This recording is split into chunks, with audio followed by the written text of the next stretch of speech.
Welcome back, guys. Welcome back to the Blacklovesmiths YouTube channel. I'm your brother P. I'm Joe.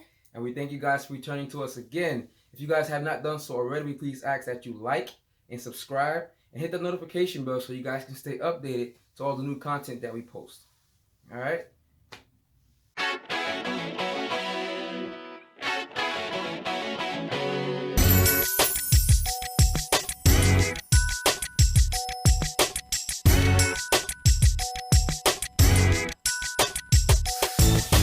Welcome back. I didn't tell you, babe, what we were going to be talking about today. I kind of did that on purpose because I think it's important considering the topic.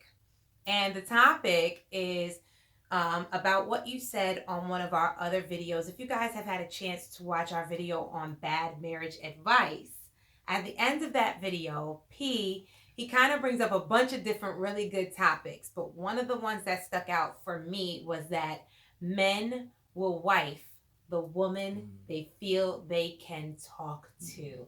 And so that is what I want to talk about with you today, babe. So first, let's take a look at that clip.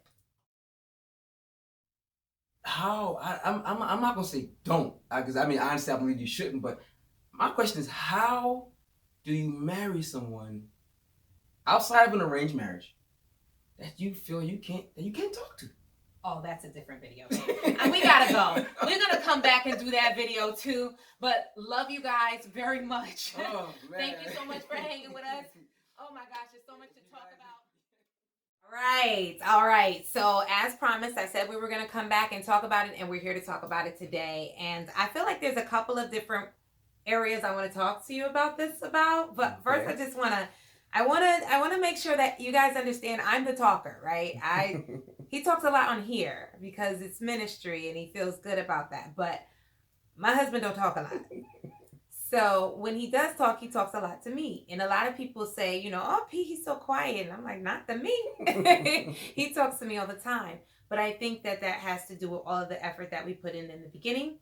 And I want to ask you, when you started your courting phase, when you were looking for your wife, was being able to talk to her, like you said, wifing a woman that you feel comfortable talking to, part of your plan all the way, or was it something you experienced in our relationship and decided later on? No, it was definitely a part of my plan all the way. Okay. Due to prior experiences, it led me, it showed me like that is something that I deeply desire, to be able to effectively communicate with my partner.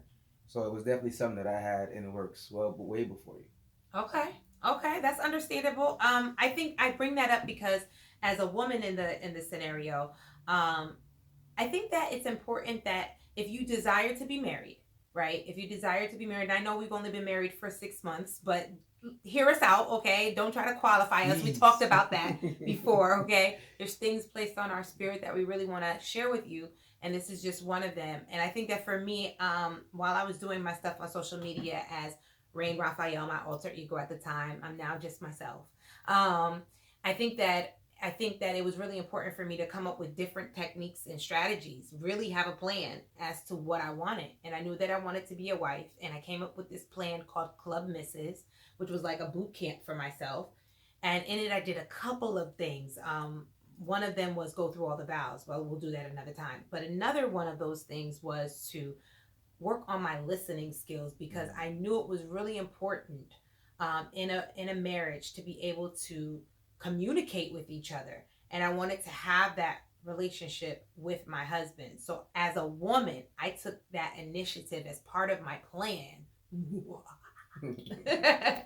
to eventually be married, is to really hear men out. And I even went out on a limb, which was uncomfortable for me, which was to open up my social life to dating and dating without all of the extra stuff they put on it. Just simply meeting up with someone and having a conversation. And I even wanted to go to as far as to no holds, like nothing against them. Like they don't have to even pay. Just come, we'll pay our own ways and let's talk. Mm-hmm. And I wanted to do that. I didn't get very far because my second date was P, and that was that. But you done good. But I do think that that's something that I think every woman should really do. If you're seeking to be married, or if you haven't been married, and you want to be married again, or whatever that is, to start that process, I think opening yourself up to be an active listener, to hear men speak, is important. Because I don't know if you think so, but I think men really like to talk to women. Absolutely. I'll just give you guys a couple of nuggets that were given to me. I'm sure we've all heard knowledge is power. Mm-hmm. Well, I've also heard that applied knowledge is powerful. Okay. Right? In the same sense, I'm sure we all heard communication is key. Yes. Um, I've also heard so is understanding. Wait, you said applied knowledge is powerful. Yes. Differently from powerful. So you're Power. saying power, Full. Yes. I like that. Okay, go ahead. And communication is key, but understanding is as well. Because if you can communicate to someone, but they're not understanding or comprehending what you're communicating, you guys aren't going anywhere. Yeah. It came to me when you said about listening. Effective listening, intentional listening is another, great thing, for you ladies to practice. The men as well. Yeah, definitely. We talked about how, I think men really love to talk to women. I think that there's the communication breakdown happens when we deal with what society has done with communication, especially in the brown culture. We as women have a lot of platforms to speak and be sensitive, vulnerable, open, and literally fall apart in public and get support. But I know that if I saw a brown man, your size, your stature, breaking down in like the mall, okay, I'm not necessarily I would, but most people would not necessarily say, hey, can I get you something? If you had run out of money, I always use the example of when I was with my son, and our son now. But when I was with my baby, when it was just me and my baby, and it was the snow, I could get a ride in the snow. I could get a ride in the snow. But when I was dating someone at that time, they had to walk because they were brown, they were big, they were, and it was all of that stereotypical stuff. And I think that men are really hushed. And the only time you really, really do get to talk is to that woman. So what do you feel about the power of the pillow talk in that sense, in that safe space to talk? Another nugget that I was given, if you're married, or when you get married, if you have to get out of your bed, out of your marital bed, to talk to your best friend, they were saying something like, then I think that, there's something wrong with that. Yeah. You shouldn't have to leave your marital bed to talk to your best friend. Aside if, you're going to talk to your creator, that's something different. But another human being, now it's, and I don't see anything wrong with it. You speak to your spouse, and then you have someone else that, you speak it's to, like, like she has her Steve. So, stuff like that. I have my twin brother. So it's like, but I will speak to her first. Yes. She will hear it first, and then, vice versa. Yeah. So I think it's extremely important.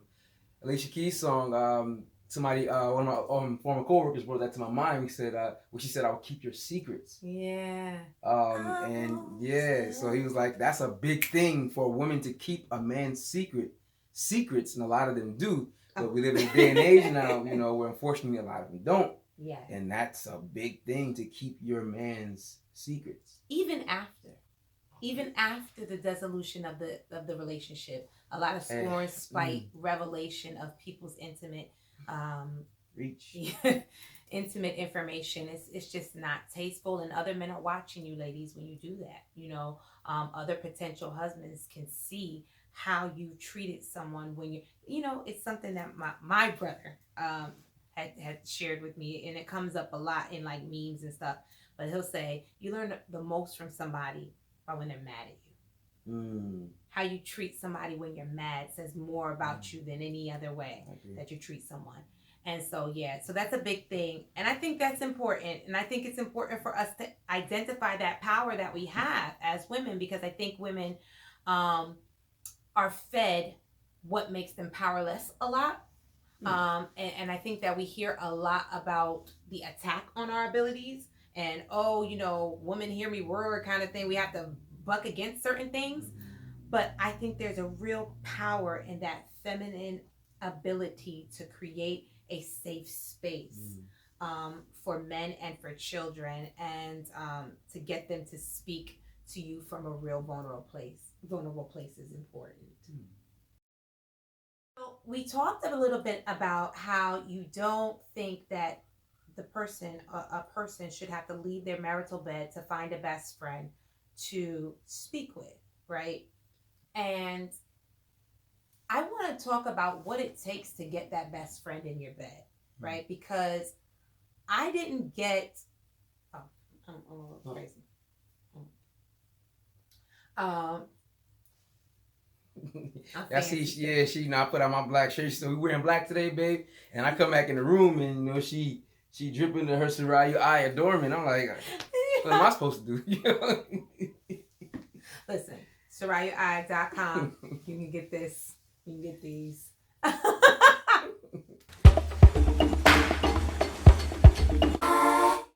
But okay, back to the point here. So what I was saying is that I think it's important to talk about the intentional dialogue. Mm-hmm. The kinds of conversation you have when you're courting, because a lot of us are wasting time, and then we call the time the value. Mm-hmm. Like, oh, we've been talking for 3 years and he hasn't proposed to me yet. Well, you, in that 3 years, you've seen each other twice a month, maybe, because you're busy and you want to play that, I don't hound him, she doesn't hound me, and we live our own lives. And so you see each other maybe twice a month, sometimes once a month. So that's 12 times, right? 24 times, and then 36 times. You've seen each other 36 times. Mm. And you want to get married. And in that 36 times, most of us are not having conversations that start with heavy dialogue, like, what terrifies you about your mother? Mm-hmm. You're not having those kind of conversations. You're not having those conversations about where does your trauma start? You're not having that. And so you're having conversations like, you like purple? You like pink? You like Snickers or Musketeers? Mm-hmm. Like, and that type of wasted time is why you have a 10-year boyfriend. Mm. Right? So I want to talk to you about our intentional dialogue and how hard we were on each other while we courted in order to be best friends, and how committed we were to making a best friend out of each other or walking away. Mm-hmm. One, I had to know myself, right? Which was something that, honestly, full transparency, I didn't actually have figured out beforehand. Okay. My best friend and I, we took a course on Facebook. It's called Breaking the Cycle Challenge. Mm-hmm, mm-hmm. It's a 5-day course. It was actually a great I'll put the link in the description. It was a 5-day course, and one of the things, I think in like the second video, he had married couples come up and speak. And then one of the second videos, she was like, if you have not yet come to know your identity, mm-hmm. they really urge that you do not enter into any relationship. So, I was like, oh, man, even though we weren't in technically a relationship, but I already knew where I wanted to go with this, experience. So I was like, but then they said, no, fret not, there is still time. However, for those of you who have not yet come to any relationship, if you have not yet come to know yourself, do not enter into a relationship. That's big. And the reason why major reasons she was saying, because who you discover that you are might not work with who you're with. Which is another reason why I heard about, not waiting too long. Yeah. Because, oftentimes as younger folk, we're more coachable, we're more mm-hmm. flexible. Mm-hmm. But the older you get set in your ways and you don't bend anymore. Mm-hmm. So you end up breaking. Yeah, I'm not doing that. Well, I'm not going to do that. I ain't doing that neither. So that's why, they say it's better, to do it when you're younger, when you're so coachable, flexible. But you got to know who you are. Yeah.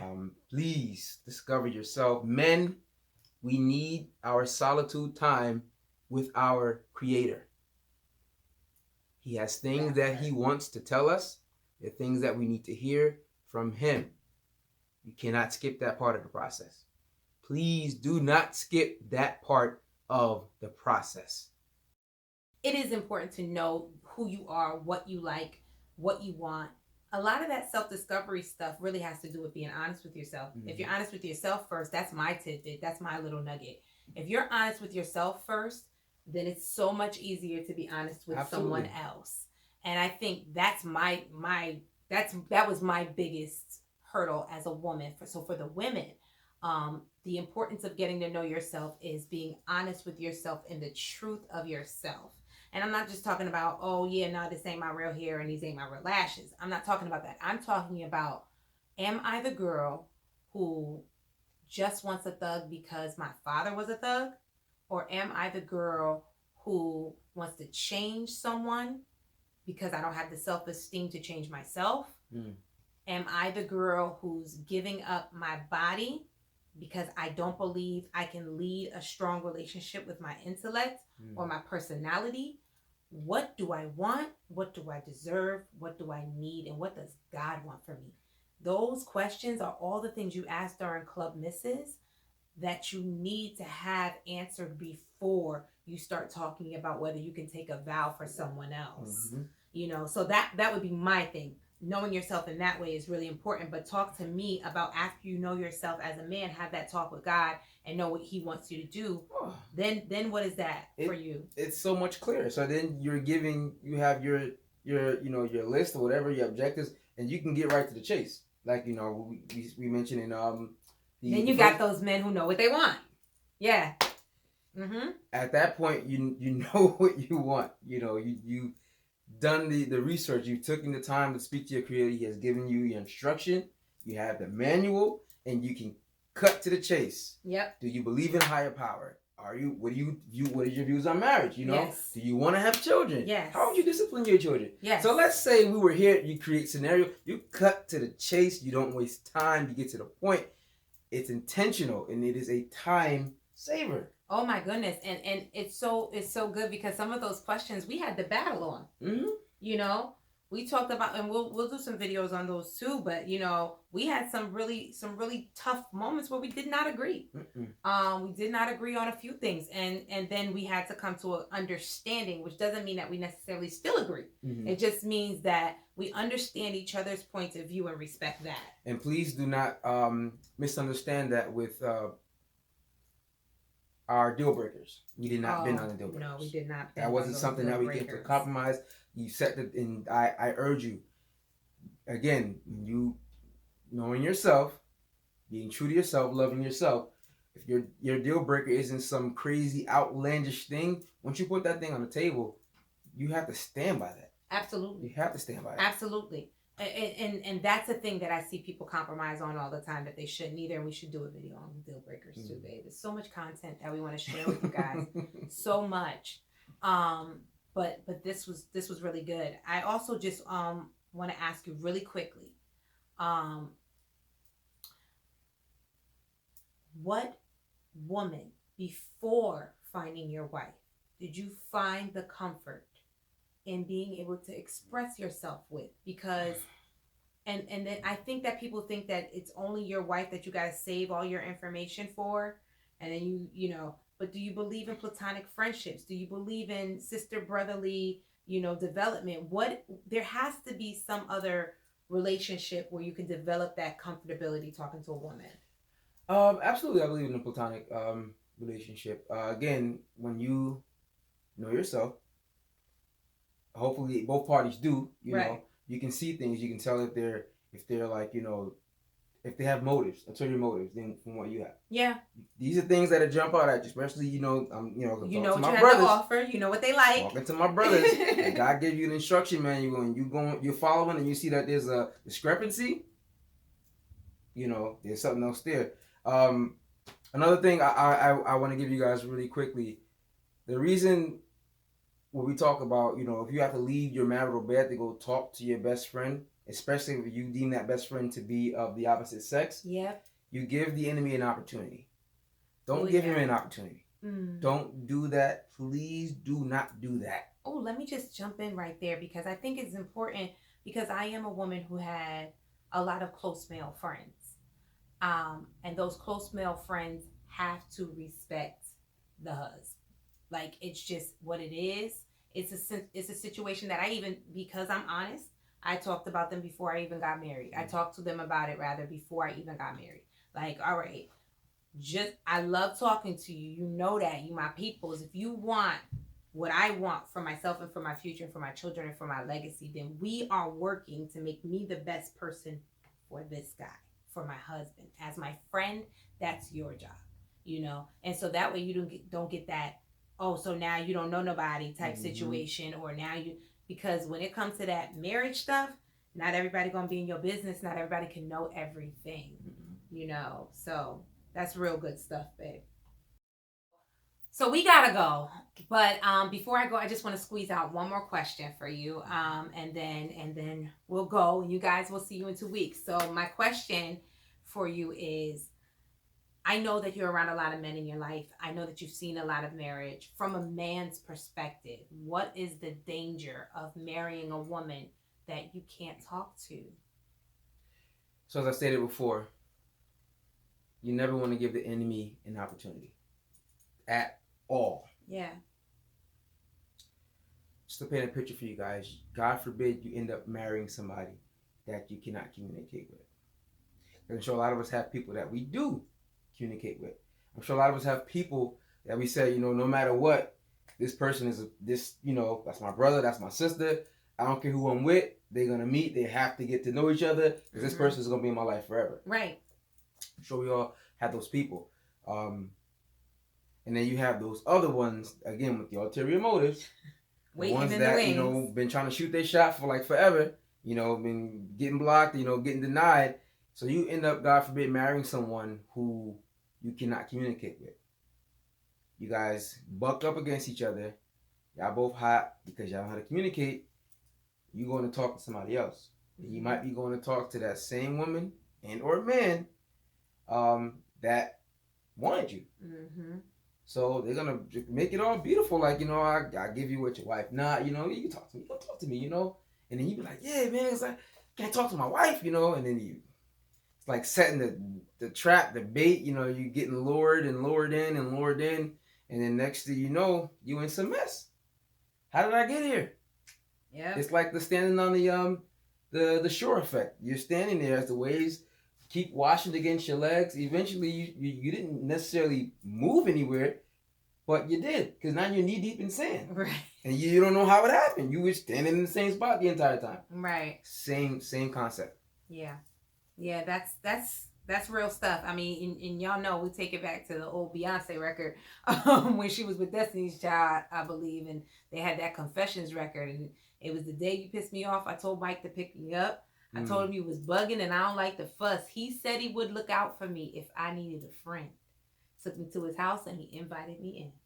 So that's that whole scenario. You leave that opportunity open for somebody to be for you what your person is not, and that becomes a thing. So the biggest thing that I would love to leave with all of you who we love so much is that to overcome your fear of being your truest self with somebody is probably the greatest gift you can give yourself in a marriage. It's not about being naked physically, seeing each other's body. It's really about stripping everything down to the bare spirit, and being loved for who you are. I want that for everybody. I want that for all of you guys. And if that's the only thing you take from this video about men wifing the woman that they can talk to, then that's what I would love you to have. Please do me a favor.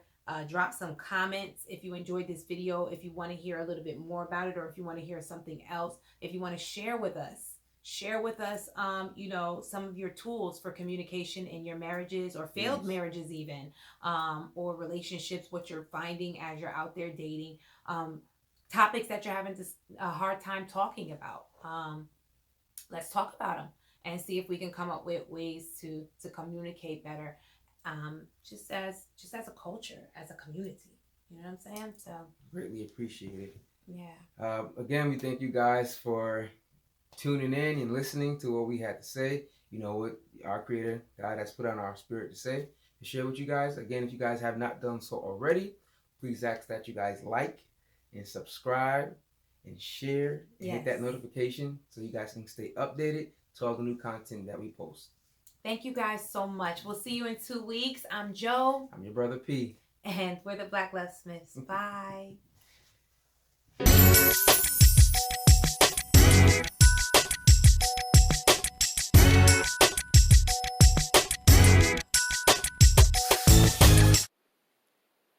next time on the Black Love Smiths.